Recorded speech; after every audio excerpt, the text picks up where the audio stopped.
Vamos a comenzar entonces. Muy buenos días. Soy la doctora Paula Martens, directora de atención primaria para la carrera de medicina, junto a la doctora Claudia López, que acá me acompaña, y les damos la más cordial bienvenida a nuestro coloquio de humanidades. Vamos a empezar ahora el segundo semestre. Partimos con mucha energía este coloquio de agosto, ya acercándose, cierto, paso a paso la primavera. Así que los dejamos con Macarena, quien va a presentar a nuestra invitada del día de hoy. Macarena. Hola Paula, Claudia, hola a todos. Bueno, estamos súper contentos. Hola Susana, gracias por acompañarnos. Estamos muy contentos de comenzar con este coloquio, muy esperado. Este segundo semestre, un programa donde vamos a seguir buscando renovar la capacidad de asombro. Es algo que estamos trabajando durante todo este año, nuestro como eje temático. Como Centro de Humanidades Médicas, nuestro objetivo es buscar, ¿cierto?, la reflexión, fomentar la reflexión y el diálogo interdisciplinario entre las ciencias de la salud y las humanidades. Por eso que hoy día eh, invitamos a Magdalena Pereira, que está aquí con nosotros. Hola Magdalena, para que nos traiga un poco de la cosmovisión andina. Nosotros que estamos acá en la región metropolitana, a veces vivimos muy enfocados solamente en lo que vemos, ¿cierto? Y hay mucho más en nuestro territorio. Magdalena es directora del Centro de Estudios de Patrimonio de la Universidad Adolfo Ibáñez.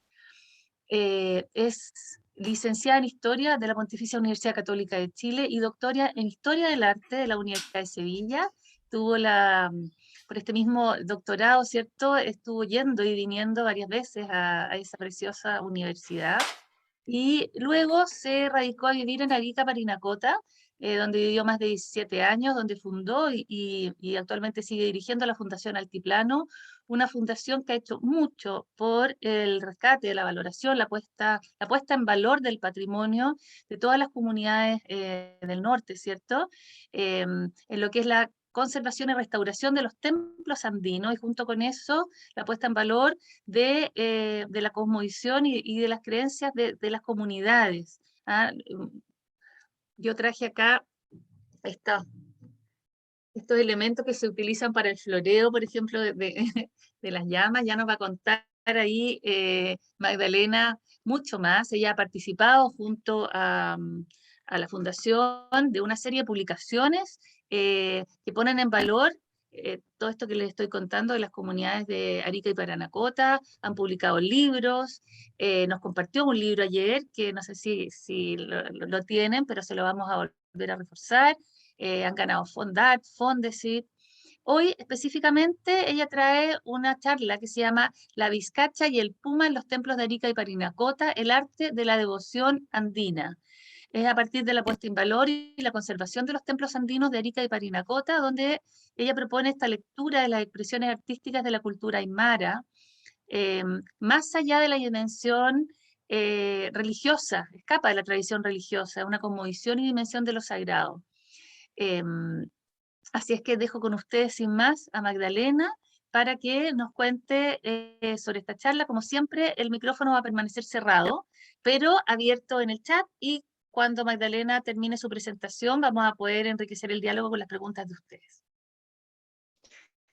Bien, muchas gracias Macarena por tan bonita presentación. Es un gusto estar con ustedes, realmente un privilegio en algo poder colaborarles a los profesionales de la salud, ¿no? Sobre todo en atención primaria, a que se distraigan, a que puedan mirar, ¿no es cierto?, nuestro territorio y sentir esos asombros y emociones que a muchos nos han convocado a trabajar allá. Quisiera agradecer especialmente al coloquio en Humanidades, a la Universidad del Desarrollo, a Macarena, Susana, Paula, Claudia, a todos ustedes que nos acompañan. Y bien, tal como vieron allí en el título, La Vizcacha y el Puma, es un título sugerente, no es que yo solo vaya a hablar de la Vizcacha y el Puma, para justamente mostrarles este paisaje que comprende esta región de Arica Parinacota. Desde la zona central, yo soy santiaguina también, bueno, no sé si todos lo sean, pero justamente tenemos ese error de mirar hacia el norte y ver como ese gran norte, como si fuese homogéneo, ocre, como si fuesen pueblitos casi iguales entre ellos, con diversas culturas, ¿no? Con algunas expresiones similares, festividades religiosas, etc. Pero esas singularidades que logramos determinar y ver en Arica de Parinacota fue lo que nos hizo trabajar allí y poner en valor un paisaje, una cultura muy desconocida para nosotros los chilenos, ¿no? Y que ha estado muy desatendida. O sea, esa misma periferia que se convirtió en Arica Parinacota, sobre todo a partir de la década del 70, en donde la SOFRI se implanta en Iquique y Arica y Parinacota pasa un poco al olvido, ¿no es cierto? Pasa a ser una especie de territorio que vincula a Perú y Chile, pero por donde se pasa, ¿no? No necesariamente donde uno se queda. Entonces voy a pasar a compartir la presentación. Ahí, vamos a esperar, ahí se ve bien, voy a poner visualización, pantalla completa. Y ahí tenemos entonces a nuestros protagonistas, ¿no es cierto? La vizcacha y el puma. Ustedes me avisan si es que se me va el audio, por favor, o no me envíen las No hay un diapositivas. problema, se escucha perfecto y se ve súper bien. Muy bien, muchas gracias. Bueno, las vizcachas y el puma son también animales complementarios. Hablamos de la dualidad andina porque justamente la cultura aymara y la cultura quechua, incaica, se piensa en esos dobles complementarios, ¿no? Lo femenino, lo masculino. Y eso se traslada también a las plantas, se traslada a las montañas, a los ríos, puquios, que son vertientes de agua. Y en este caso, la vizcacha y el puma, podríamos decir que un nombre que comienza con artículo femenino y el otro masculino, son animales que están en el territorio, animales que no necesariamente son domésticos, menos el puma. La vizcacha, si bien algunas veces se consume, se come, está como los conejos, ¿no? Están, o las liebres más bien, están por los campos dando vueltas, se procrean enormemente, son muy fértiles, por cierto, y tienen un pelaje muy suave, ¿no? El puma es un animal que se le tiene temor, se come el ganado, ¿no? Es un animal muy bello, muy hermoso, hay muchas leyendas, ¿no? Que tienen el puma de por medio, pero es al cual se le hace un ritual, es un animal al cual se le tiene muy presente por lo mismo, ¿sabes? La medida que tú lo convocas en tu vida cotidiana, que en rituales lo llamas y le pides que sea amable, va a ser un animal que lo vas a poder tener allí de alguna manera presente, temerlo, pero a la vez respetarlo, ¿no? Con mucho respeto, y que sea parte, ¿no es cierto?, de tu territorio, o sea, no te escondes de él. Para situarnos geográficamente, aunque todos ustedes saben, estamos mirando allí la curva de América, ¿no? Esa llamada curva de América en Sudamérica, en donde está este gran desierto del Pacífico. Como ustedes saben, el desierto del Pacífico comienza al sur de Lima, hasta la zona de Copiapó, en Chile, donde está su zona más árida, ¿no? En Atacama, el desierto de Atacama. Este desierto del Pacífico, en esta región de Arica y Parinacota, tiene los 4 últimos ríos que van desde la cordillera al mar, hasta luego el río Loa, que es el que cruza, ¿no es cierto?, Antofagasta. Pero es muy importante que tengan en consideración esto, ¿no? Porque estos 4 ríos, que son el río Yuta, el río Azapa, el río Vítor y el Camarones, van a ser los ríos que van a haber permitido centenaria y milenariamente la vida, ¿no?, en esta zona. Ya vamos a entender por qué. Recuerden que en los desiertos es necesario sobrevivir y buscar recursos en zonas muy lejanas, ¿no? Un desierto donde hay ríos tiene oasis, valles, tiene precordillera y altiplanos, ¿no? Eso es lo que vamos a ver en cómo podemos de alguna manera clasificar este paisaje de esta región. Por supuesto que son pisos ecológicos que se repiten en otras regiones del norte grande, pero si ustedes han escuchado a Carl Sauer, ¿no? Es un académico de la Universidad de Berkeley, que en el año 1925-26 fue el primero que habló sobre lo que es la geografía cultural, ¿no? O sea, no podemos especializarnos de manera tan estricta en la geografía, en tanto que desatendamos las culturas que la habitan. Él manifestó la geografía está habitada y esa interacción entre el hombre y la naturaleza genera paisajes, ¿no? A eso es lo que se le llama paisaje cultural. Un paisaje está intervenido. Las culturas desde siempre lo han intervenido para poder cultivar, para poder habitar, construir aldeas, terrazas de cultivo. Y este paisaje cultural es el que en esta región nosotros lo clasificamos como la zona de la costa, ¿no? Donde están los recursos marinos, donde se practica la pesca, donde existe una cultura que ustedes ya han visto en las noticias, que hoy es patrimonio de la humanidad, la cultura chinchorro, ¿no? Que podemos datar hacia 10.000 años de antigüedad, que tienen la técnica de momificación artificial más antigua del mundo, ¿no? O sea, más antigua incluso que los egipcios. Y de este paisaje de la costa vamos subiendo luego a valles, precordillera, que está hacia los 3.000 metros de altura, y luego al altiplano, ¿no? Que tenemos las 4.000 metros de altura en promedio. Es entonces que estos pisos ecológicos que van subiendo hacia las montañas, las cruzan, ¿no es cierto?, estos 4 ríos, donde tenemos el Yuta, que es un río salado, como decía Luis Álvarez, un profesor de la Universidad de Tarapacá, es un río salado porque contiene mucho mineral, tiene una gran cantidad de boro, y a pesar de esa cantidad de boro, es que se ha cultivado el maíz, ¿no? Desde tiempos previos a los incas, existe el maíz de Yuta, no sé si lo conocen, que es un grano largo, un amarillo claro, y esa adaptación del maíz al boro ha hecho que sobreviva hasta hoy en día esa variedad de maíz. Luego tenemos a Zapa, ¿no? Este valle donde es conocido por sus olivos, obviamente los olivos fueron introducidos por los españoles, y que antiguamente tenía grandes cultivos de algodón, ¿no? Y es por eso, de hecho, que tiene una gran población de afrodescendientes Arica Perinacota que llegaron, ¿no es cierto?, a trabajar en estos valles, sobre todo lo que era la cosecha de la aceituna y del algodón. El algodón prácticamente casi ya no queda, es un árbol muy, muy bonito, hay mucha variedad de colores, blancos, amarillos, café claro, café oscuro. Luego tenemos entonces el río Vítor, que es acá abajo donde vemos esos acantilados, donde hay pueblos muy relevantes como Cotpa, donde se practica, todavía se hace el pintatani, ¿no? Que es un vino, por supuesto que también se hace desde la llegada de los españoles, donde hay lagares, hay todo tipo de una producción a la antigua, ¿no? De hacer vino, y que esa cepa país, que es esa cepa que ya en la zona central se sacó por la peste que hubo en Europa, ¿no? Y que todavía se conserva esta pequeña uva negra muy dulce, con tanto sol durante el año. Y luego tenemos el paisaje de Camarones. Bueno, Azapa y Cotpa son ríos dulces, ¿no? Hablamos del río salado de Utah, estos dos son ríos dulces, y luego Camarones es un río salado también. ¿Por qué? Porque tiene incluso azufre, ¿no? Me tocó ver rondas médicas que llegaban a los pueblos de justamente Camarones, donde está Esquiña, Pachica, la Hacienda Camarones, y visitaban a la población y veían cómo tenían incluso indicios de cáncer, ¿no?, en la piel, e indicios de ese consumo del azufre del agua, que provoca, por cierto, muchas enfermedades. Entonces, se ha desconocido bastante de las composiciones de estas aguas. Luis Álvarez, como geógrafo, nombró estos ríos salados y dulces, porque le interesaba cómo la población se adaptó a la vida, ¿no es cierto?, en estos ríos.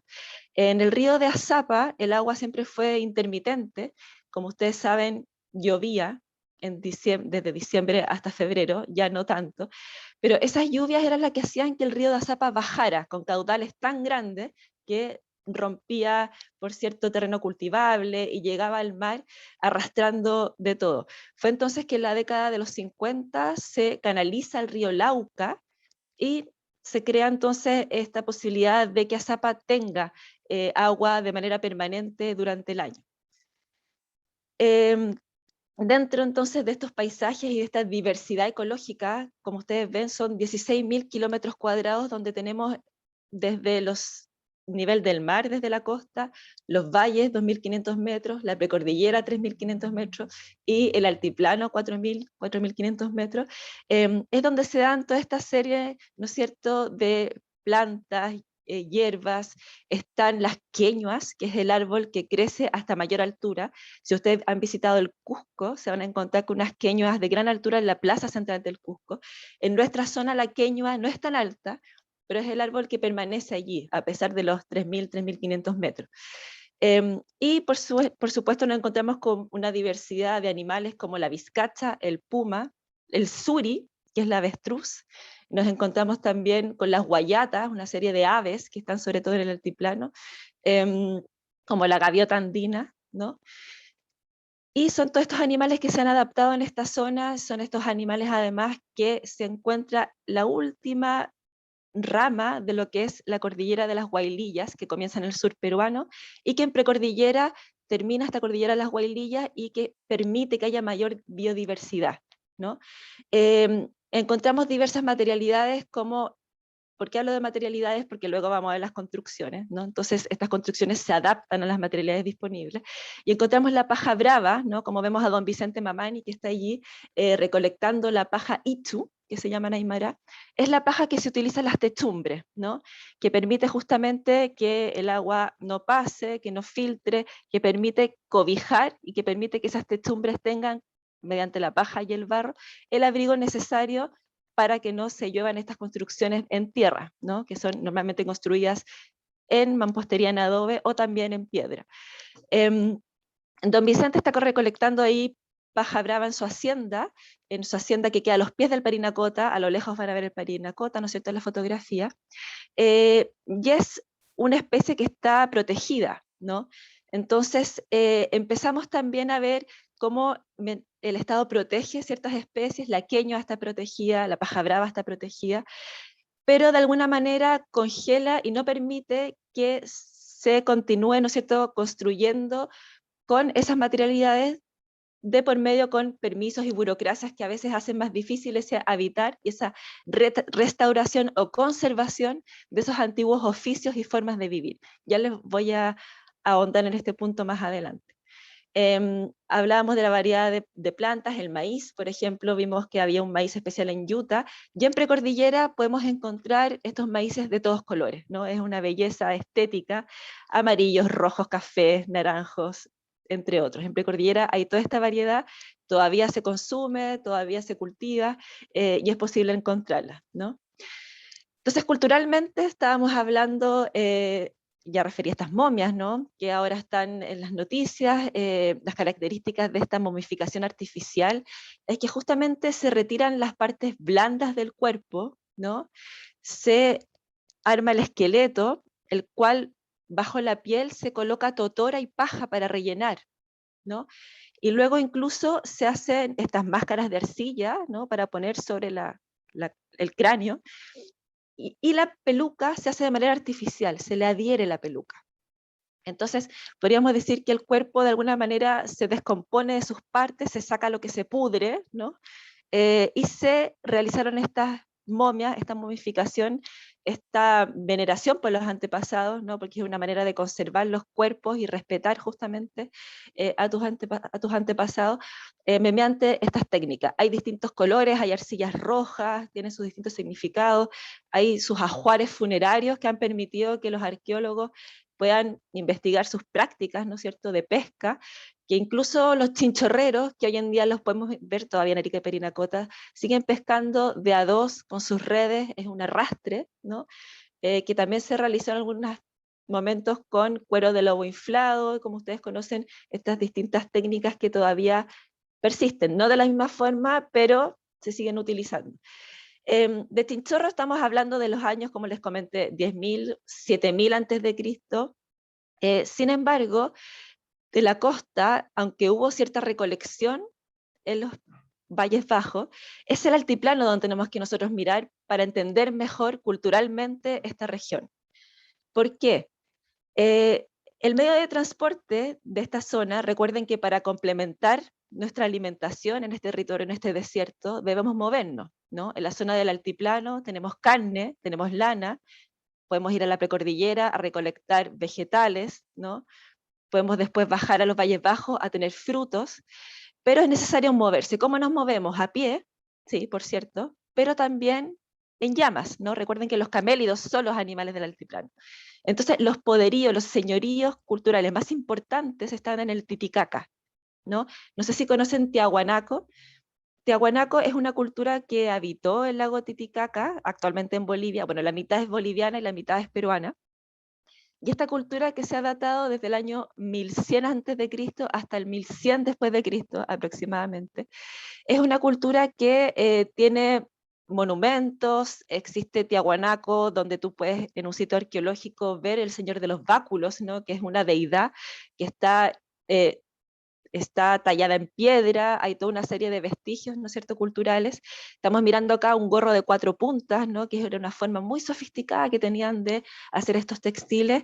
como también los entierros, que en esas chulpas, que desde el observador a la derecha van a ver esas construcciones en tierra que están decoradas con formas geométricas. Esas formas fueron restauradas, ¿no? Esos pigmentos se reintegraron, por eso se ven de manera tan viva los colores. Eran parte de esta cultura tiahuanaco que vivía entonces en la zona alrededor del Titicaca, pero que eran conquistadores también.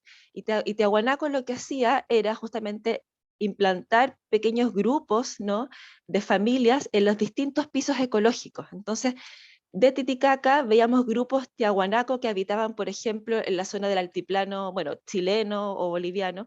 Si nosotros pensamos en nuestra región de Arica Parinacota, podemos decir que habían enclaves tiahuanaco viviendo en Parinacota, viviendo en Socoroma, viviendo en la zona de los Valles Bajos también, ¿no?, en la zona de Azapa, del río Vítor.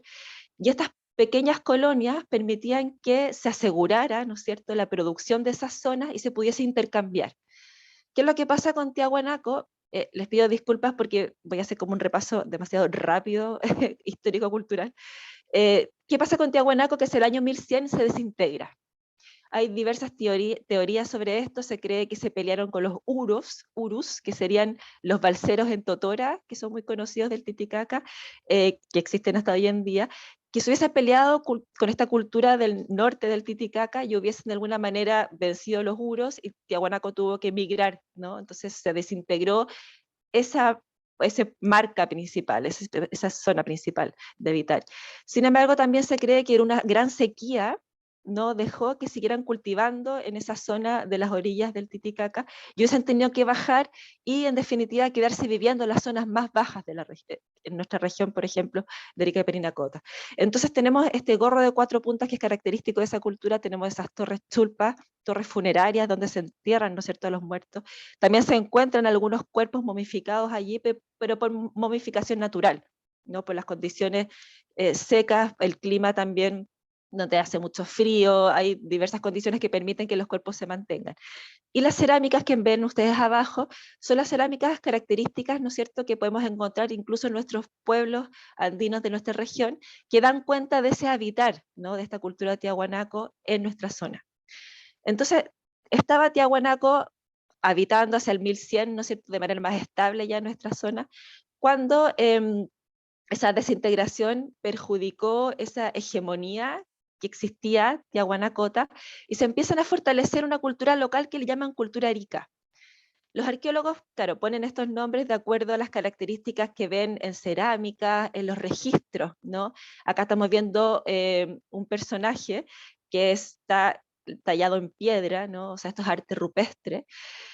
Y este petroglifo justamente da cuenta de esta cultura que hacia el siglo XII, XIII, se fortalece en nuestra región, que se le llama la cultura arica, y la cual tiene relación con los geoglifos también, ¿no?, que son esas formas en piedra que se realizan en justamente los cerros de los Valles Bajos, pero son zonas que significa una marca, ¿no? Es una marca de las caravanas, justamente. Estábamos hablando de que necesitamos movernos en el desierto, estamos hablando que las culturas deben complementar su alimentación, es entonces que estas imágenes van marcando lugares principales de las rutas, de los caminos troperos, como le llaman actualmente de manera común. Cuando miramos esta imagen, nos sorprende, ¿no? Algunos dicen, no, es un diablo. Bueno, imposible, no puede ser un diablo porque el diablo es una deformación occidental, o sea, no podemos hablar del demonio en esta época, serán otro tipo de demonios, ¿no es cierto?, que hayan tenido estas culturas. Pero si vemos que tiene un arco y flecha, vemos que tiene, ¿no es cierto?, como una especie de serpientes que van subiendo, vamos identificando distintas deidades locales, ¿no?, desde tiempos ancestrales. Vamos identificando a Maru, ¿no?, que es la serpiente, que con esos recovecos lo que significa es el agua, ¿no? Si vemos los cursos de los ríos, sobre todo en esta zona, tienen muchas curvas, ¿no? Son los ríos que permiten la vida, o sea, son sagrados. Y justamente se representa con la serpiente, con Amaru. Luego entonces vemos esos cachos y vemos el arco y flecha. Lo que podría estarnos diciendo ese personaje, que es un cazador, ¿no? El ritual del cazador es en tanto tú te colocas, por ejemplo, los cachos del animal, ¿no?, y te invistes del animal, así como Macarena está con sus pompones, yo me puse mi chaleco, ¿no es cierto?, con las llamitas, nos pusimos todas, nos investimos de la cultura aymara. El cazador se inviste también de partes de su objeto de caza, y en esta zona existe la taruca, La taruca es el huemul andino, ¿no? El macho tiene sus cachos, ¿no? Es un animal muy bonito, la hembra no tiene cachos. Entonces podríamos estar enfrentándonos a un cazador de esta cultura arica, ¿no? De estas culturas locales que se fortalecen y que van representando a través de imágenes. Hay algo importante que tener en cuenta, que estas imágenes es el sistema de comunicación visual que tienen estas culturas, ¿no? Estas culturas no tenían escritura, no tenían códices, como tenían, por ejemplo, los aztecas, los mayas, ¿no? Sino que ellos se comunican a través de las imágenes. Entonces, al relacionar las imágenes, podemos ir sacando ciertas conclusiones. Ahora, acercarnos, ¿no? Porque es importante aprender la lengua, por supuesto, el aymara, para entender mejor la cosmovisión de las culturas. Pero podemos ir suponiendo ciertas prácticas a través de estas imágenes. Cuando llegan los incas, ¿no? Hacia 1466, se encuentran con esta cultura, estos vestigios de la cultura tiahuanaco, que ya se empieza como a constituir lo que es el habla aymara, ¿no? Esta cultura arica que se fortalece. Y los incas, ¿qué es lo que van a hacer? Van a ser unos perfectos administradores del territorio, ¿no? El Capacñán, tan conocido, otro patrimonio de la humanidad, que es muy conocido justamente porque reúne 7 países y atraviesa Sudamérica, ¿no?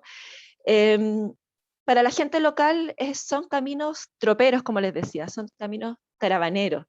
En la región de Arica Parinacota, del habla aymara, cuando tú preguntas por el Capacñán, no lo conocían con ese nombre, ¿no? El Capacñán tiene que ver también con una postura académica, de cómo ponemos en valor un camino que tiene relación con lo que fue la impronta de los incas, ¿no es cierto?, en estos territorios de Sudamérica. Pero, ¿qué pasa con estos caminos? Estos caminos no los hicieron los incas, ¿no? Estos caminos son preexistentes, esos caminos son tiahuanacos, esos caminos son de la cultura arica. ¿Qué hicieron entonces los incas? ¿Por qué se llevan el crédito de estos caminos? Porque tecnológicamente fueron muy hábiles, ¿no? Entonces lo que lograron hacer fue a través de un buen empedrado, ensanchar esos caminos, hacer los caminos más viables para las caravanas de animales, permitieron de alguna manera tecnológicamente avanzar en que esos caminos no se rompieran fácilmente por desastres naturales, por decirlo de alguna manera. Esta mampostería en piedra, hacen pircas también como barandas, ¿no es cierto?, alrededor de los caminos.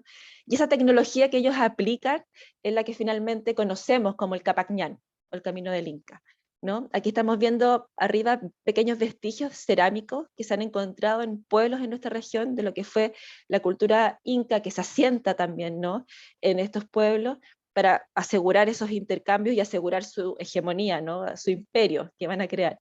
Vemos también a la izquierda el uncu, que es un textil con el cual se visten los incas. Vamos a ver también sus aretes, distintas formas de representar al Inca, sobre todo al soberano mayor, y a la derecha vamos a ver un tambo, ¿no? Ese tambo que en Zapahuira es un tambo que, entre comillas, se restauró. Hay otra duda si realmente tú puedes restaurar vestigios arqueológicos, porque esta es una recreación, ¿no? A partir de muy pocos fragmentos que quedaban de un tambo, se rehace este tambo de Zapahuira, y un tambo, como lo que ustedes saben, es un lugar de almacenaje, ¿no? O sea, almacenamos granos, almacenamos distintas alimentos, como la papa chuño, que es la papa deshidratada, que nos permite también sobrevivir en tiempos de invierno, cuando no hay papa, que la papa es un alimento fundamental en esta zona. Y estos tambos están en lugares claves, ¿no es cierto?, de los caminos para poder tú moverte con tus caravanas, descansar en la noche, alimentar los animales y continuar el recorrido, ¿no? Estos tambos tampoco los inventaron los incas, sino que obviamente son espacios y lugares preexistentes que marcaban justamente las zonas que debían entonces alimentar a los distintos viajeros. Eh, los incas entonces tienen una serie de artefactos culturales, como podemos ver acá los queros. Los queros son vasos de libación, vasos que eran realizados en madera o en cerámica y que estaban muy decorados. Aquí a la izquierda, desde el observador, vamos a ver la chacana, ¿no?, que es la cruz andina también que le llaman, que refiere a las 4 partes del imperio del Tahuantinsuyo, ¿no?, el imperio incaico. Y abajo vamos a ver que hay también una especie de cantuta, una flor. A la derecha vamos a ver también que hay 3 partes. Los queros normalmente se dividían en 3 formas de decoración. Tenemos una base, una franja central y una franja superior con personajes.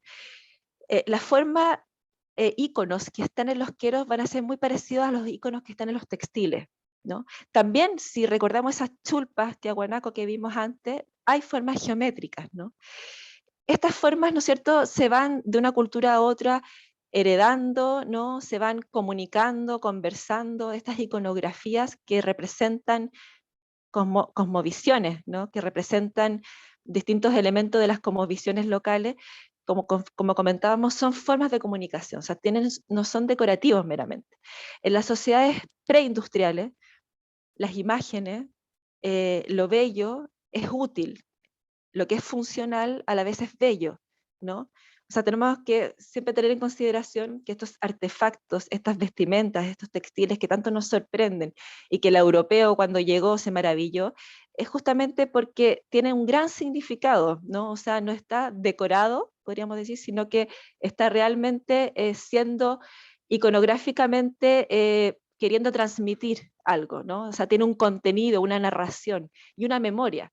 Muchas veces tiene una memoria cultural allí que nosotros, que no somos de esa cultura, no logramos identificarla, ¿no?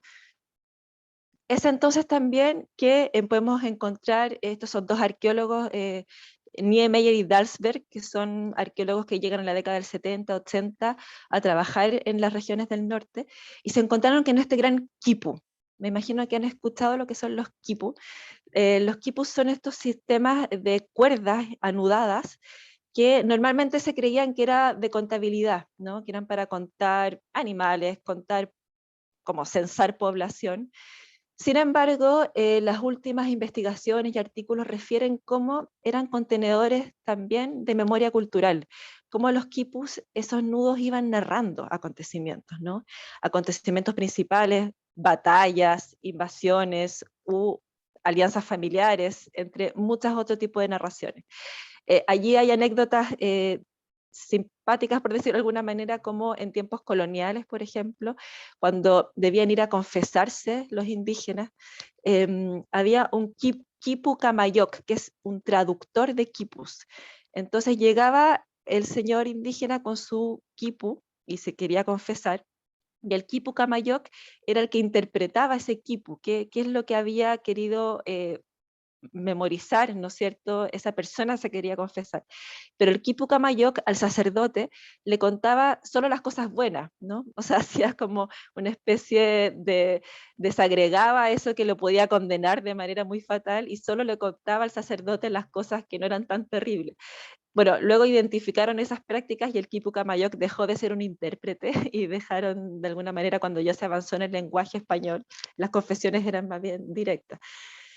Acá estamos viendo entonces parte, esa imagen a la derecha es parte del camino en Socoroma, del Capac Ñam. Como si se fijan, bueno, no es que esté perfectamente conservado, sí, en gran parte se ve ahí esa tecnología de las pircas, de las piedras, de la manera, ¿no es cierto?, de consolidar esos caminos, que son los que le valen esa consideración de ser patrimonio de la humanidad y que tanto nos llaman la atención. Pero son caminos preexistentes. El Inca llega hacia 1466 y piensen que el español llega hacia 1535, 36, o sea, es poco tiempo lo que están los incas, ¿no?, en el territorio. Sin embargo, esos 66 años les vale también el que hayan dejado parte de su impronta cultural y que se denomine y tenga esas características de ser patrimonio único, los caminos y ciertas construcciones. Pero debemos reconocer esas culturas preexistentes que dieron, ¿no es cierto?, el paso en las primeras formas de construir y de habitar el territorio. Les estoy mostrando ahora esta imagen que a la izquierda van a ver un cerro bastante pronunciado, que es Potosí, luego al centro van a ver un templo y a la derecha van a ver el Morro de Arica. Este es un Photoshop, como podemos decirlo de alguna manera. ¿Por qué? Porque va a ser muy importante con la llegada de los españoles, ¿no es cierto?, el Cerro de Potosí. El Cerro de Potosí, el descubrimiento de ese mineral hace 1545, fue el que marcó un punto de inflexión, ¿no?, en la administración del virreinato peruano. Lo más importante a partir de ese hallazgo de 1545, que no sé si ustedes conocen brevemente la historia, fue Hualpa, un indígena, ¿no?, de origen quechua, que estaban en Porco, en la zona actualmente boliviana, cerca de Potosí, que fue con su ganado, ¿no es cierto?, a alimentar, a pastear, lo pilló la noche y se quedó a alojar ahí en Potosí, en ese cerro. Prendió una fogata, Y al día siguiente, cuando amaneció, se encontró con hilos plateados, ¿no? Con brillo. Fue entonces que tuvo la mala idea de ir a Porco, donde ya se habían asentado los españoles, a contar ese hallazgo. Y a partir de eso llegaron los españoles a Potosí y empezó esa explotación que luego le valió a Potosí ser nombrado por Cervantes, le valió ser la ciudad más poblada en el siglo XVII, incluso más que Londres, y fue realmente en la que alimentó, más que el virreinato peruano, la que alimentó Europa y España, y más allá de España, Francia, completamente. Ahora, lo que muy pocos saben justamente, porque esa periferia que hablamos de Arica, que se constituyó por la poca información y registro histórico que había o que los chilenos conocíamos al respecto, es que para sacar la plata de Potosí, de ese altiplano, ¿no es cierto?, hacia la costa, no era fácil. ¿Cómo lográbamos controlar esos caminos? ¿Cómo lográbamos que la plata llegara sana y salva hasta Cádiz, ¿no? Es entonces que el virrey Toledo, que es un español, un administrador realmente firme, y lo que él hace hacia 1570-71, es que establece bajo ordenanzas que toda la población indígena que está dispersa, habitando en aldeas, o en los primeros pueblos que se comienzan a construir con algún templo, vivienda, dice el virrey Toledo, no, aquí lo que vamos a hacer es construir pueblos y congregar a toda esta población dispersa en aldeas en pueblos principales, pero pueblos que nos sirvan en beneficio de esa ruta que desde Potosí nos permita sacar la plata al Pacífico. Entonces, los primeros intentos que hicieron desde Potosí fue poder salir hacia el norte, tratar de ir hacia Lima, pero el camino es demasiado largo, el camino es abrupto, montañas, bajos, valles, etc. Las mulas se caían, las diferencias de clima enfermaban también a los transportistas, a los trajinantes, como se le llamaba, y es entonces que intentan sacarlo por Arequipa, ¿no?, que parecía más viable. Sin embargo, Arequipa tampoco es el mejor lugar, porque también hay partes muy difíciles del camino, y es entonces que Arica pasa a ser el puerto donde mejor se puede sacar esa plata de Potosí, y sobre todo desde Huancavelica, donde se encuentra Azogue, traerlo por mar hacia Arica e introducir el Azogue de Arica hacia Potosí, ¿no? Entonces nuestros pueblos andinos van a verse construidos de manera subsidiaria a esta ruta de la plata de Potosí. Esos caminos incaicos que vimos nosotros se van a transformar ahora en caminos reales, ¿no? Ustedes van a decir, bueno, pero ¿por qué no hicieron nuevos caminos? ¿Por qué no se introducieron carretas? ¿Por qué? Por las dificultades geográficas era muy difícil construir otro tipo de caminos, las carretas era imposible también incluirlas. Tenemos, ¿no es cierto?, en los volcanes, montañas, quebradas, se reutiliza ese Capacñán, ¿no?, se ensancha, y entonces cuando se introduce la mula, ¿no?, entonces estas llamas que podían tener cierta cantidad de peso, no era muy viable transportar, como primero se hizo la plata en llamas, sino que luego con las mulas permitió que se transportara mucho mayor cantidad de plata, y que este recorrido por estos pueblos que van a ser esos tambos, ¿no?, van a ser tambos que alimentan justamente al trajinante, en donde el trajinante con un, un indígena normalmente, con 10 mulas, iba a ir pueblo por pueblo, ¿no es cierto? Cada noche debía descargar las mulas, alimentarlas, alimentarse él y continuar. Es entonces que Arica pasa a ser este puerto de la Plata de Potosí desde 1574 hasta 1777, en que este camino se desvía hacia Buenos Aires, ¿no? Se va desde Potosí por el Río de la Plata, que ojo que ese era un lugar del tráfico, por allí se iba el tráfico de la plata. Entonces, para evitar justamente ese ilícito es que se consolida esa ruta hacia Buenos Aires y se oficializa, para dejar que se siguiera traficando tanta plata. Bueno, vamos a ir rápidamente para, no pasar, para llegar a nuestro tema también más principal. Vemos acá ruinas, ¿no es cierto?, de las aldeas en las cuales se convirtieron estos pueblos andinos. Y es entonces que estos pueblos andinos van a tener un templo, van a tener viviendas. Las ordenanzas del virrey Toledo establecen justamente que las viviendas debía haber una principal para el cacique, ¿no?, el principal personaje del pueblo, y luego para los demás también, que no estuvieran unidas por dentro, ¿no? Para poder controlar a la población, las puertas debían dar a las calzadas, a las calles de estos pueblos. Estamos mirando acá lo que es el pueblo de Livilcar, donde está el templo abajo, y ahí está el pueblo antiguo.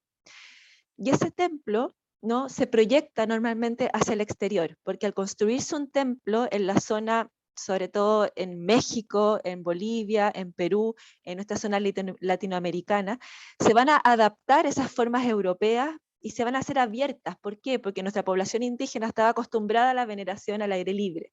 Entonces no podíamos encerrar a toda la población con esta nueva religión que entra, por cierto, a la fuerza. No podíamos encerrarlos todos dentro de los templos, ¿no? Sino que debíamos permitir que la religiosidad se abriera al exterior.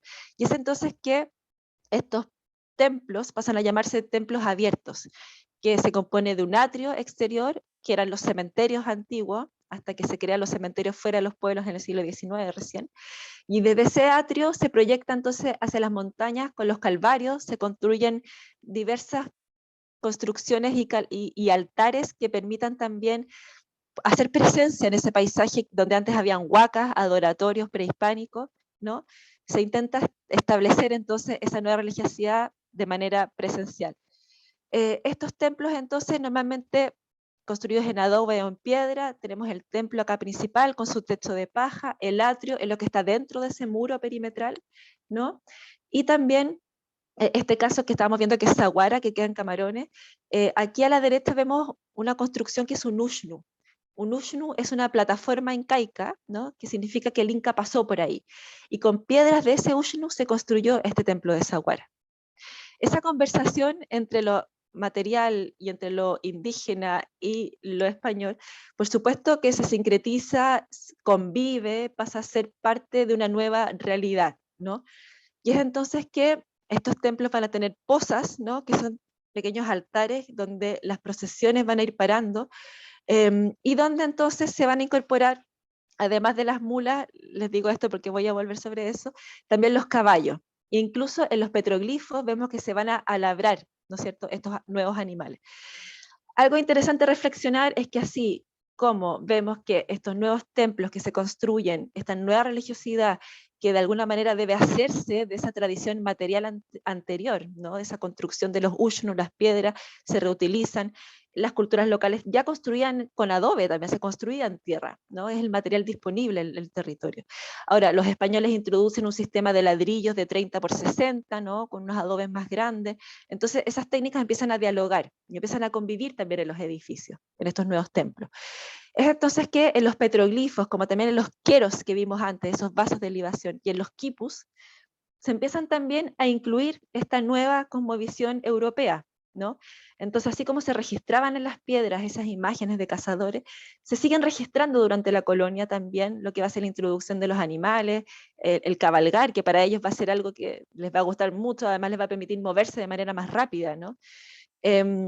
Como también esas nuevas tradiciones como el vino, ¿no? Y esas bodegas que se van a existir en los Valles Bajos como en Cotpa, como también en Camarones, que hasta hoy en día comentaba que se producen, van a ser parte entonces de su celebración de lo sagrado, de sus festividades religiosas.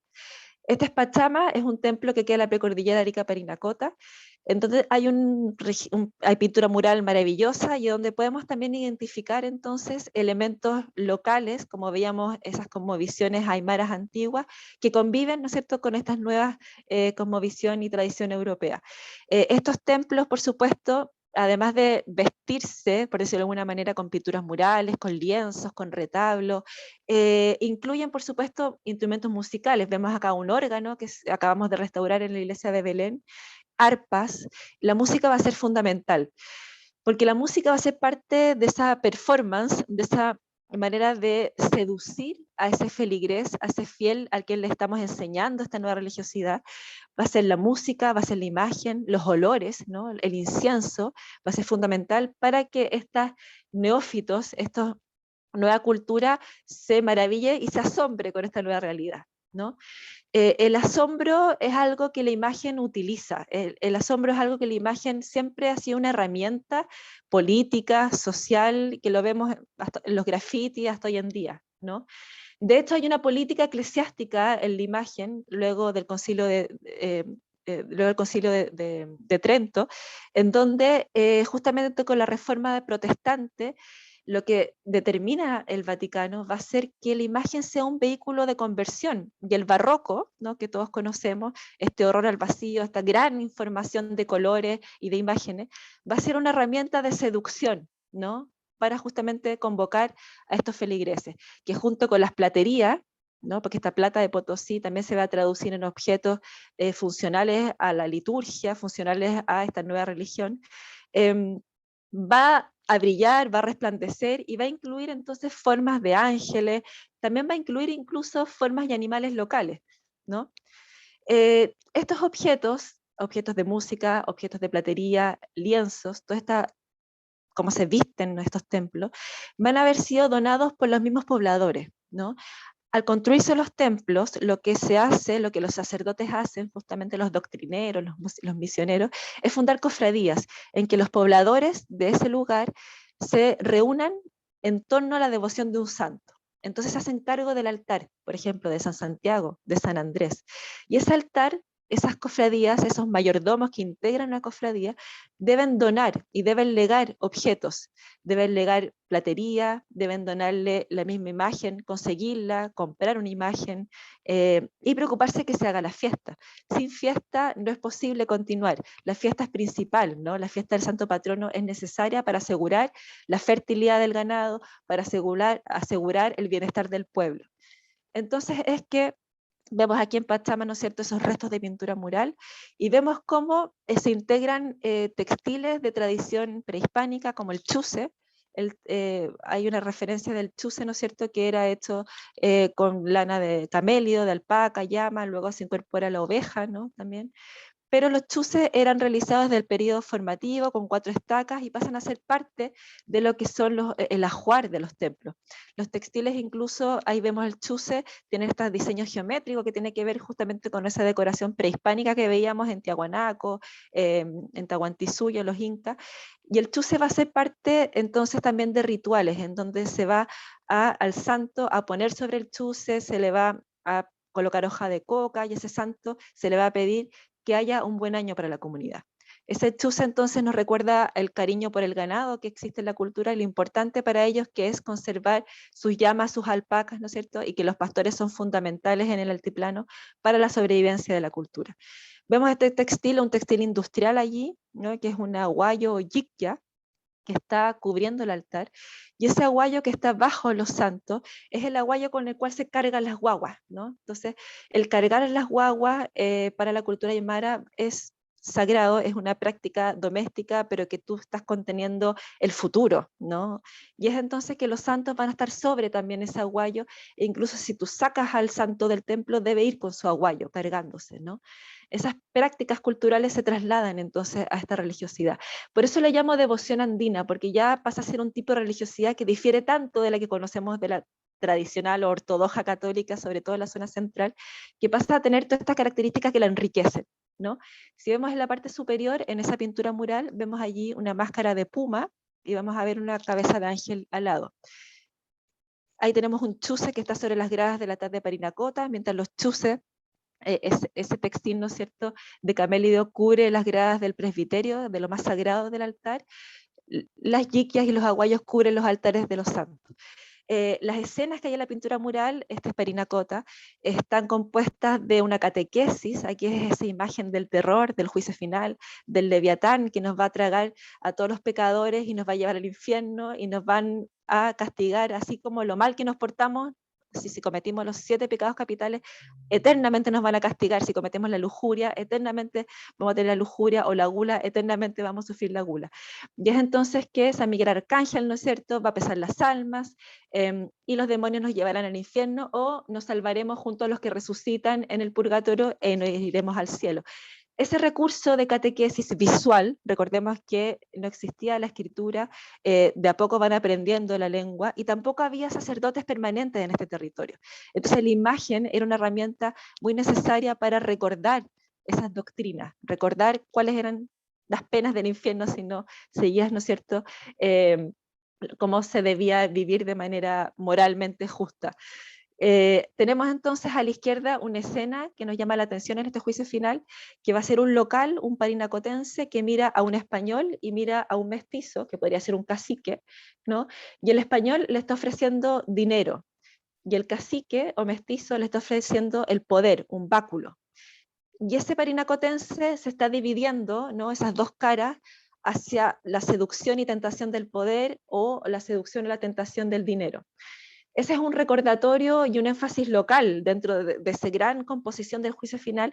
El juicio final se utilizaba, por supuesto, en la Edad Media, en las zonas rurales también, hay pintura mural en España, en distintos países, para en poblaciones iletradas recordar, ¿no?, parte de la doctrina cristiana. Y es entonces que esa alusión local al parinacotense, que no se deje seducir, ¿no?, por el poder y por lo que es el dinero, nos encontramos entonces con decoraciones que son parte de esta cosmovisión, como el puma, ¿no? Tenemos entonces una máscara del puma del cual emergen flores. En los queros, ¿no?, esos queros y vasos incaicos, identificábamos también que hay pumas que tienen relación con arcoíris, con la fertilidad. Porque aquí a la izquierda vemos esa máscara, que es un puma que se encontró en Utah, ¿no?, en un ajuar funerario en la zona de Utah, como también brazaletes. Recordemos que es un felino que se le teme, pero que a la vez debemos reverenciar, para que se porte bien con nosotros, con nuestro ganado. Es entonces que el puma esté dentro del templo es muy significativo porque tiene justamente que ver con esa cosmovisión local que se traslada, ¿no?, que se transfiere también culturalmente a esta, entre comillas, lo que fue esta nueva religiosidad. Entonces el puma, en el floreo del ganado, así como Macarena tiene sus pompones, para el floreo del ganado, que se marca el ganado y que se le coloca esos bellos pompones, hay un ritual en el cual el gato Titi, también han visto las noticias que han aparecido gatos salvajes en distintas partes, el gato Titi es un gato salvaje, ¿no?, del altiplano, y ese gato se embalsama. Bueno, no entremos en detalles si lo cazan, si lo encuentran muerto y lo embalsaman, y para el floreo del ganado se coloca sobre un aguayo y con hoja de coca se ofrenda y se le pide al gato Titi que sea el puma, ¿no? O sea, se pasa a transformar en un puma, como un animal salvaje, que no se coma ese ganado que se está floreando, que lo cuide, que lo proteja y que finalmente no sea un rival, no sea alguien que se coma ese ganado. Entonces en Pachama vemos aquí también esas máscaras de puma con flores que van a estar en distintas partes, conviviendo con estas iconografías de santos, con estas iconografías de la religiosidad católica, tal como se representa en sus distintas imágenes. En el coro alto, que está pintado en Pachama, vamos a ver aquí abajo entonces un personaje que es el maestro cantor. Ahí hay otra alusión local a lo que es ese intermediario entre la cultura local y los sacerdotes. El maestro cantor, si lo ven, está con niños, era el que le enseñaba a leer y a escribir a los niños. Además de enseñarles la música, era quien culturalmente también intermediaba entre lo que es esta cultura europea y esta cultura local.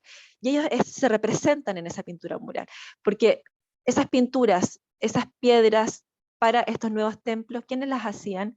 Las hacían, ¿no es cierto?, la misma población, los mismos artistas que aprenden de aquellos que vienen desde Europa, artistas españoles, pero que también siguen su tradición, porque ellos eran grandes plateros, como ustedes conocen esas piezas prehispánicas, trabajaban muy bien los metales. Vemos también en lo que es el arte rupestre y en otro tipo de construcciones y otras tallas, como la piedra la trabajan de manera muy virtuosa. Entonces todo ese Magdalena, talento, ¿sí? perdón, Me pasé.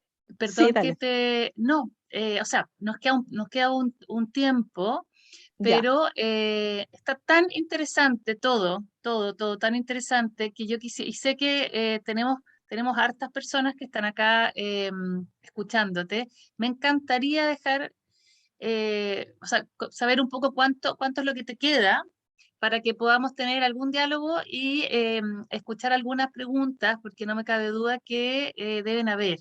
Y por otro lado, que nos dejes invitación para poder, ustedes que están allá, que han estado como fundación, que saben las festividades, cuándo son, si hubiera alguna ventanita, por ejemplo, de ir a los festivales que ustedes organizan de música. En el fondo hay tanta contenido que tú nos puedes entregar que a lo mejor... si pensamos que unos 5 minutos, por ejemplo, son los que quedan, que podamos organizar ese tiempo. No sé si te parece. Sí, perfectamente. En 5 minutos remato.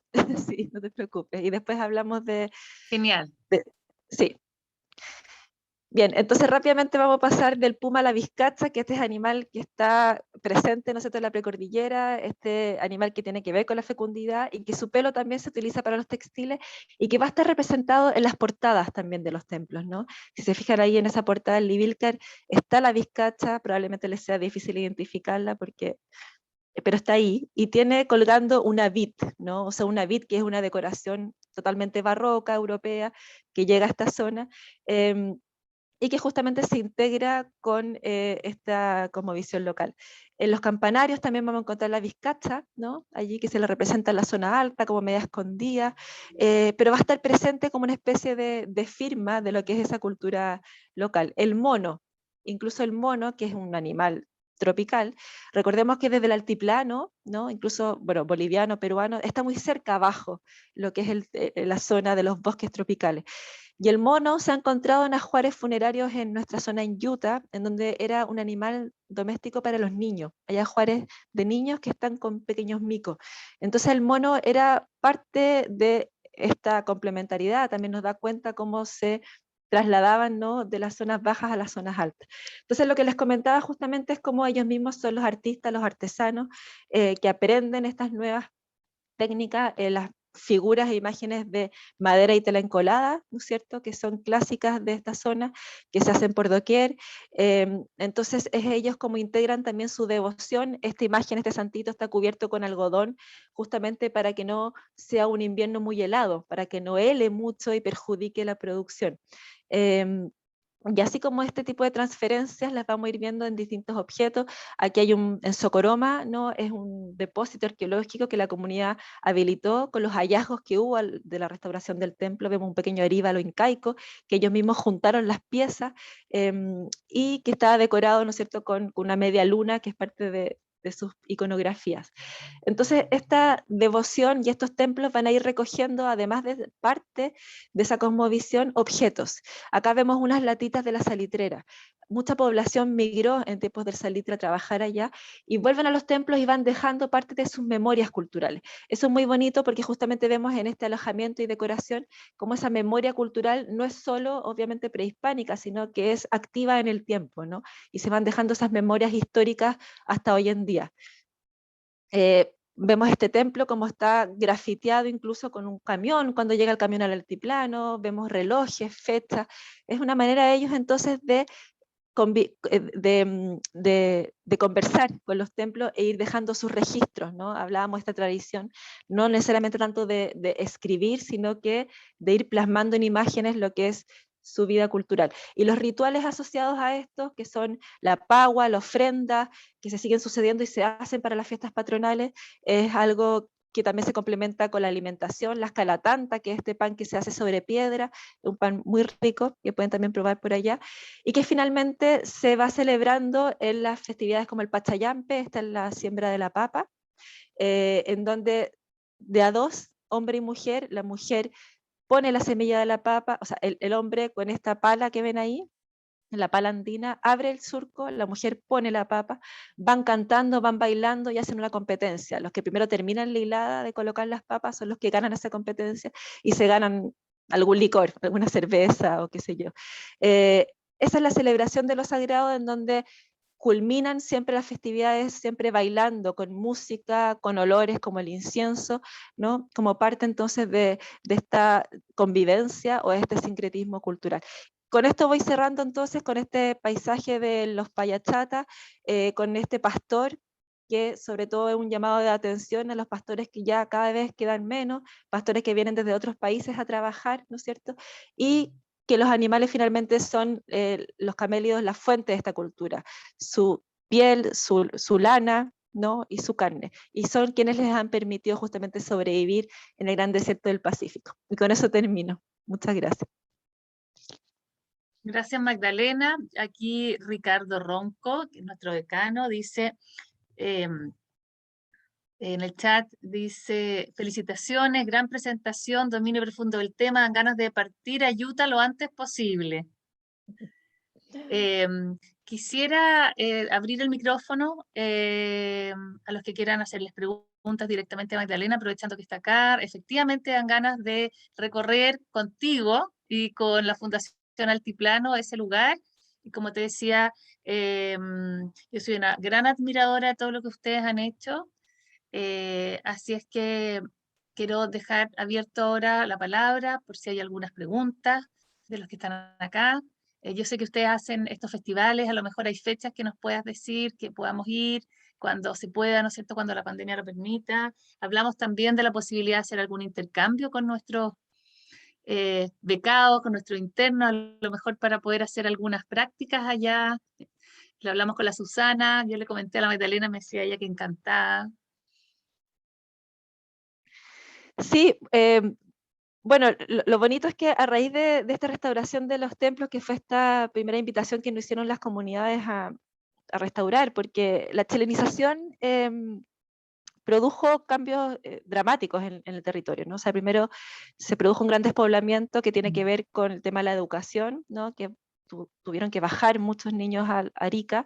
Luego las carreteras provocaron también que la gente fuera bajando y se perdió el habla, ¿no? Se perdió el habla aymara, se perdieron varias tradiciones, costumbres, y por tanto para restaurar esas iglesias que son, como ustedes ven, el alma de cada comunidad, al perderse esos oficios es que nos convocan para justamente tener profesionales técnicos y saber de gente que supiera restaurar en adobe. Y ahí nosotros fuimos a Perú, a Bolivia, y encontramos el oficio vivo, y trajimos expertos que venían desde Arequipa, desde La Paz, tanto adoberos, canteros, como también arquitectos y profesionales y técnicos. Al irse recuperando estos oficios, lo bonito es que se activó también en ellos lo que era esta memoria, porque eso no, claro, aunque se prohíba, eso no se va, sino que se activa ese gen, el gen artístico se activa. Fue entonces que ellos se organizaron y crearon una corporación, la Corporación de la Ruta de las Misiones. Entonces nosotros les colaboramos siempre a ellos y para hacer estos recorridos que te hablan las iglesias, que te cocinen lo que ellos comen, que vayan a sus casas, de alguna manera que queden ellos, ¿no es cierto?, esa administración de ese turismo, porque también conscientes de que ellos querían desarrollo, pero que el turismo no necesariamente es el mejor desarrollo. El caso de San Pedro de Atacama no es un caso en ese sentido muy positivo. Entonces ellos quieren desarrollar este turismo, pero de manera no invasiva, y les encanta, por supuesto, recibir grupos de gente, sobre todo si son del área de la salud. Hay tantas necesidades allá que en fundacionaltiplano.cl, en la página web, nos pueden contactar, y ahí nosotros los ponemos en contacto con la corporación y se arma el recorrido, perdón, y ahí mismo los mismos locales son quienes hacen esos tours, les cuentan desde la pintura mural, ya son expertos, o nosotros también podemos ir acompañando. Pero yo creo que es muy importante al restaurar estos templos, como el que sean considerados generó un gran ánimo en ellos. O sea, de verdad estaban bastante de lado, se sentían que no se iban a morir y que no iba a quedar nadie más en el pueblo. Y lo que hemos visto en estos 20 años ha sido que al restaurar los templos, idealmente queríamos nosotros que se fueran a repoblar, ¿no es cierto?, que volvieran los descendientes. Como ustedes saben, en Arica vive un 98% de la población, o sea, es dramática la densidad que hay en la costa, pasa en las ciudades grandes del norte. Y lo que hemos visto sí es que están subiendo de manera más frecuente. Se restauran los templos, se restauran las casas, ve la posibilidad de armar hostales, ve la posibilidad de pasar fin de semana. La pandemia ha colaborado en eso también, porque ya tampoco se puede ir a Tacna el fin de semana, que era bastante dramático, porque claro, ir a Tacna, gastarse todos los recursos allí, y bueno, y al doctor, o sea, muchos van al doctor también a Tacna. El cierre de las fronteras provocó que sí visiten más sus pueblos, y los festivales que nosotros hacemos, que es Arica Barroca y Arica Nativa. Arica Barroca es en mayo, en el tiempo de la primavera andina, ya lo hicimos de manera virtual.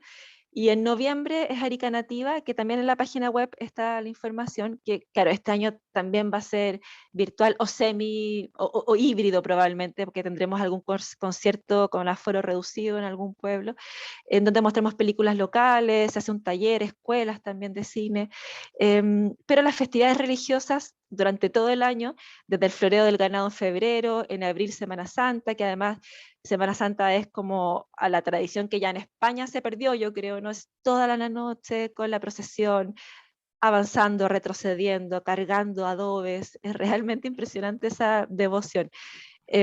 También en mayo está San Isidro, en junio San Pedro y San Pablo, en julio la Virgen del Carmen, Santiago, San Santiago como le dicen ellos, agosto la Asunción. Todos los meses hay fiestas patronales, y ese calendario, si no me equivoco, está en la fundación, o si no, si lo consultan, se les puede entregar. Pero es bonito coordinarse antes para que ustedes puedan vivir con ellos lo que es esa festividad. ¿no? Y comer la calapurca, que es esta carbonada de carne con papa en la piedra. Pero la verdad es que por dignidad y subirle en ánimo a ellos, es importante hacerlo, sobre todo lo que hoy se está fortaleciendo el turismo interno. Es lejos, no estamos a más de 2000 kilómetros de distancia, pero también en avión es fácil llegar, y con las buenas coordinaciones con ellos, que te abran los templos, que te muestren las chacras, las terrazas de cultivo, ese sistema ancestral de riego, que además tenemos que ahora volver a mirar y saber hacerlo, porque ya que se nos está acabando el agua, vamos a tener que volver a aprender las prácticas del desierto, ¿no? O sea, ahí está esa sabiduría de nuestra sobrevivencia, yo creo también. Muy cierto. Muchas gracias. Si alguien, Magdalena, Susana, sí, Magdalena, bueno, agradecerte profundamente tu presentación, de verdad, me imagino que al resto a mí me dejó fascinada. En honor a tu presentación es que pusimos este fondo de pantalla del libro que nos enviaste. Lo vamos a compartir, si tú quieres, en la página web de nosotros, el Centro Humanidades, este libro tan bonito. Em, yo quería preguntarte, yo sé que tú llevas mucho tiempo con tu marido haciendo restauración de las iglesias, ¿no? ¿Cómo nació? Hace mucho tiempo, o sea, te fuiste recién casada, incluso a vivir allá. ¿Cómo nació esta inquietud y este descubrimiento? ¿Cómo fue? Yo sé que es una pregunta larga, pero me gustaría que al menos nos pudieras contextualizar por restaurar estas iglesias, cómo las descubriste, cómo nació esa vocación que ha sido, digamos, el motor de tu vida, finalmente, de tu vida profesional, y que lo has potenciado a través de tu estudio también. Sí, bien, la verdad es que estaba estudiando historia en la Católica y tuve la suerte en primer año, que estamos pololeando con mi marido, que él conocía el interior de Arica y conocía a un misionero que le había dicho: invite amigas, amigos, porque hay una festividad muy bonita en agosto, así que vengan, hay caballos, podemos hacer un trekking y conocer el pueblo de Livilcar. Y Cristian me comentó de esto y dije, bueno, vamos, yo no conocía solo por el viaje de estudio, ¿no es cierto?, el norte. Y al llegar allá, bueno, no había caballos, no había nada, pero la anécdota fue que tuvimos que caminar 8 horas por el valle de Azapa hacia arriba, se nos oscureció y llegamos a un pueblo abandonado. Y allí al día siguiente amaneció y empezamos a ver unos farellones de cerros de colores, y al acercarnos a la iglesia nos encontramos con una portada de 1728, con vizcachas, con distintas mm, decoración. em, y ahí, bueno, a mí por mi interés e inquietud profesional, me quedé pero totalmente sorprendida y asombrada de ese patrimonio que existía en Chile que tan poco conocíamos, ¿no? O sea, en la zona central no tenemos, o sea, está la iglesia de San Francisco, hay varias otras más, pero tan antigua y en tan cantidad, porque así como el Ibilcar había muchas más de esa época. em, y estuvimos ahí, nos hicieron trabajar, y estando con los muros sacando alguna parte de la cal, apareció pintura mural. Y la mayor reflexión que me pasó a mí, por lo menos, fue que increíble que nosotros de 18, 19 años estemos interviniendo esto. O sea, cómo irresponsablemente terminamos encontrando pintura mural. Menos mal algunas amigas estudiaban arte, empezaron a limpiarlo, pero sentí que ese era un deber mío de hacer algo, ¿no? O sea, cómo estando estudiando historia, tener la posibilidad de estar allí, nos íbamos a quedar indiferentes. Son momentos cruciales en la vida que de repente o te subes al carro o lo dejas pasar, ¿no? Yo creo que a todos nos ha pasado que de repente se ven esas oportunidades, o donde tú te están llamando a hacer algo. Y la comunidad nos dijo todos los problemas momentos estelares, sí. Veíamos el estado en que están esas comunidades, pueblos despoblados, con tantas pérdidas, con todo lo dramático que fue la chilenización, tanto desconocimiento de parte nuestra, que decidimos armar esta fundación. Y mientras nos fuimos titulando, armamos esta fundación con otros profesionales, abogados, médicos habían también. Hay uno que es pediatra, ahora otro psiquiatra. Y armamos esta fundación que el 2002 tuvimos personalidad jurídica, en ese tiempo era largo el proceso. Y allí fue cuando con Cristian dijimos, bueno, tenemos que ir a sacar adelante esta fundación, y el 2003 nos casamos y nos fuimos a vivir a Arica, también con el romanticismo y la ilusión de que íbamos a conseguir recursos, que íbamos a poder restaurar templos, y ahí empezaron también los problemas y a conocer la realidad de las regiones periféricas, ¿no? De a poco fuimos desde Santiago llevando con empresas las donaciones culturales, algunos recursos, encontrando maestros que supieran el oficio, pero fue muy, muy difícil. y mirando hacia atrás, con el entusiasmo, la juventud y todas esas ganas de hacer cosas, es que resultó de alguna manera. O sea, lo que nos decían, no, van a durar 6 meses, resultó, logramos que se instalara una política pública a nivel regional, donde el programa Puesta en Valor del Patrimonio invierte directamente en esas restauraciones. Sobre todo el ver que cuando ya una persona se siente conmovida, un comunero me refiero, o sea, alguien de ahí se siente considerado, se siente digno, eso ya vale toda la pena. O sea, creo que es ese como deber nuestro, ¿no? De, sobre todo yo, habiendo tenido tantas oportunidades, ¿cómo no voy a ser capaz de poder hacer algo en nuestro territorio, en zonas donde realmente hay tanto y todavía tanto por hacer? Y bueno, y teniendo hijos, guagua, entre medio, haciendo también el posgrado y avanzando, y con la colaboración de mucha gente, ¿no? O sea, las familias de partida, mucha gente que conocimos en el camino, y, y todavía siento que hemos hecho poco. Es como cuando a ustedes les pasa, cuando empiezan a estudiar y investigar algo, que cada vez sientes que te falta más, que no sabes nada.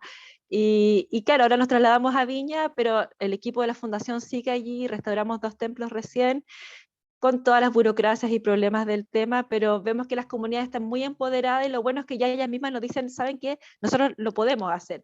Y lo mejor es eso también, o sea, tú cuando vienes de afuera y creas algo, el que finalmente, si no eres capaz de pasar el timón, de que ellos mismos lo sigan haciendo, tampoco tiene sentido. O sea, no puede ser algo paternalista eternamente, ¿no? O sea, es bueno que esas instancias también ellos los vayan desarrollando con sus propias formas culturales de hacerlo. Eso brevemente. Súper interesante, maravilloso. Ricardo, Oh, ¿tú querías decir sí, algo? sí, muchas gracias. Primero, darte las gracias, Magdalena. Lo disfruté sinceramente. Te felicito porque me sentí transportado. De repente pienso que me decepciono, porque debe ser como cuando uno enseña a un alumno a ver por microscopio. Los alumnos no ven, o sea, los ojos de uno son esenciales. Tus ojos, en este caso, han sido claves para entender. Tengo la impresión de que a lo mejor si uno va por sí solo, no lo aprecia tanto. Eh, Qué bueno, no, alcancé a llegar un poco tarde, no hice que había un libro sobre lo que tú hablaste hoy día, ya, qué bueno, estoy súper motivado a leerlo. Te quería hacer una pregunta, tú hablaste a propósito de mayo como la primavera altiplánica. En todo este tiempo, me encantó la parte prehispánica. ¿Hay datos sobre cambio climático con impacto efectivo en la población que vivía ahí, en los animales, en los cultivos, a propósito de las papas y eso? Sí, bueno, muy buena pregunta, gracias por tus comentarios. Y claro, o sea, hay datos, bueno, no es mi área en particular, pero en los documentos y en las crónicas que yo he tenido que ir a buscar a Lima, Arequipa, en visitas pastorales, incluso he visto descripciones de 1873, por ejemplo, de lo que era Parinacota. Y yo al leerla y ver la variedad de peces que había en los bofedales incluso, ¿no? O sea, que ya son totalmente inexistentes, porque se incorporó incluso la trucha, y la trucha desbasta y arrasa con todo. Comparando ese tipo de crónicas, o sea, me doy cuenta de lo que ha sido ese cambio, de las especies, de cómo han ido desapareciendo varias especies, de la producción también local, las cantidades que antes se sacaban, ¿no? Independiente de que ya no se cultiven tantas terrazas de cultivo, sí o no, pero desde mi área, desde la historia, sí soy capaz de visibilizar, o sea, de leer y ver esos cambios. Y ahora sí sé que también hay trabajos que lo están haciendo desde la biología, de los especialistas ecólogos, ¿no? O sea, que tienen ahí sus informes y de manera más específica. Y el tema de las aguas también, ¿no? De cómo han ido cambiando esas aguas dulce y salada. Pero lo que tú dices es muy importante, y es un deber también desde la historia de hacerlo, porque uno lo lee, lo identifica, pero también hay que publicarlo y hacerlo ver, ¿no? Porque son esos relatos que hacen sacerdote en 1700 y tanto, o hace un visitador, no sé, algún civil, pero claro, que te entrega esa valiosa información, ese testimonio, que uno puede identificar cómo realmente ha cambiado las mismas especies, ¿no? Y cómo se han ido acabando, sobre todo, eso es lo más dramático. Sí, muchas gracias por tu pregunta, porque ese es un deber que hay que hacerlo y publicarlo. ¿Hay alguien más que tenga alguna pregunta como para ir cerrando, algún comentario que hacerle a Magdalena y la presentación?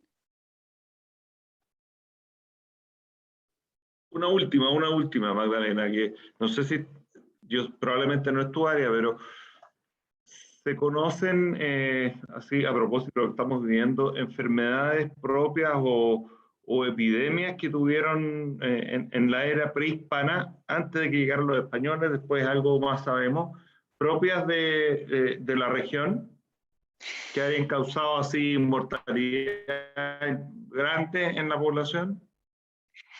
Sí, de las mismas crónicas, lo que he visto, aparte de los desastres de los terremotos, que bueno, que han incidido en grandes mortandades, es posible identificar las pestes. Y mira lo interesante, porque la pintura mural, San Cristóbal, ¿no?, que es el protector de las pestes y es el protector de los peregrinos, se relaciona con una leyenda y una tradición que habla de los duendes.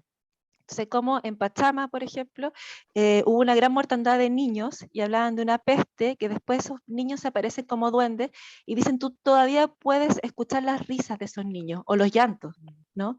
Depende si toca llanto o risa.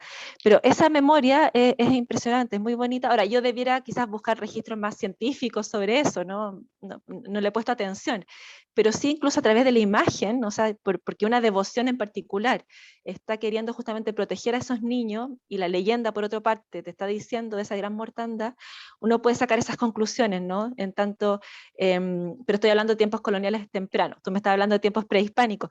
En tiempos prehispánicos, Oscar Spueis, en el Museo de Azapa tenía una colección de cráneos que era como ya aberrante, porque eran demasiados cráneos, yo no sé si eso ya es casi ético, pero era parte de la época. Él a través de las dentaduras está identificando justamente cuál era la alimentación, primero, ¿no?, principalmente, y también está identificando ciertas enfermedades. De lo que él me alcanzó a contar, más bien fue de alimentación, ¿no? Identificaba cuáles vivían en la costa y los mariscos, etcétera. Y de enfermedades sobre todo la trepanación de cráneos, ¿no? Esas prácticas fondoculturales cuando ciertas enfermedades le sacan un pedacito para que, bueno, ustedes saben mejor de eso. Pero eso es lo que yo te podría comentar de lo que he visto. Podría buscarlo de manera más específica, pero en tiempos prehispánicos hay algo como Guamán Poma de Ayala, que es un cronista, que él refiere el pasado de los incas hacia atrás, y él sí habla y se refiere al respecto de parte de esa vida cultural, porque tiene que ver con las tradiciones de sanación. Recordemos que los coyitiri, los sanadores, el uso de hierba, ahí uno puede identificar para qué tipo de sanaciones se hacían. Pero ese es un tema, bueno, súper interesante, hay mucho para hacer, para ustedes sobre todo, si se quieren meter más específicamente en esa área. Sí, Gracias. un montón. Qué interesante tu dominio, fantástico, Magdalena, realmente da hambre de lectura, de conocer y de saber más. Yo los quiero dejar súper invitados a todos los que están acá presentes a que participen de nuestro concurso artístico y literario, que lo estamos lanzando hoy día, ayer, que es sobre el asombro, ¿ah? Precisamente para poder recuperar el asombro con la escritura, con la fotografía, con la pintura, y también en base a este mismo tema que estamos hablando con Magdalena, hay dos exposiciones que están sucediendo ahora en Santiago, a los que están acá. No sé si tú ya las viste, Magdalena, una en el hall central del Centro Cultural Palacio de la Moneda, que es fantástica, sobre textiles, que simplemente se puede mirar nomás, igual pueden ir por la página web, y otro en el Pueblito de los Dominicos, precisamente en este cruce de mundos que se inauguró ayer, de Guadalupe Saldívar, que se llama Entre Mundos, que también cuenta esto de la llegada de los españoles a través de como un homenaje por una parte a Velázquez, a las meninas, y luego a la mujer, tanto indígena como española, ¿no? Así es que bueno, yo quiero agradecerte, Magdalena, enormemente por tu tiempo, por esta fantástica charla. Ojalá el otro año podamos volver a tenerte y podamos seguir estrechando este cruce que nos abre las miradas sobre nuestro territorio, sobre todo los profesionales y las profesionales de la salud. Hay tanto que podemos hacer, tanto sentido. Tanto, ojalá podamos establecer este cruce incluso con el centro de estudio que tú estás dirigiendo y con el Centro de Humanidades para hacer muchas más cosas juntas. Un Muchas gracias a abrazo ustedes por la grande. oportunidad. Y muchas gracias, esperamos verlos allá entonces, eso. De todas Cuando se pueda. maneras, apenas se pueda. Eso. Que estén muy bien. Muchas gracias. Chao, chao. Chao a todos. Chao, gracias.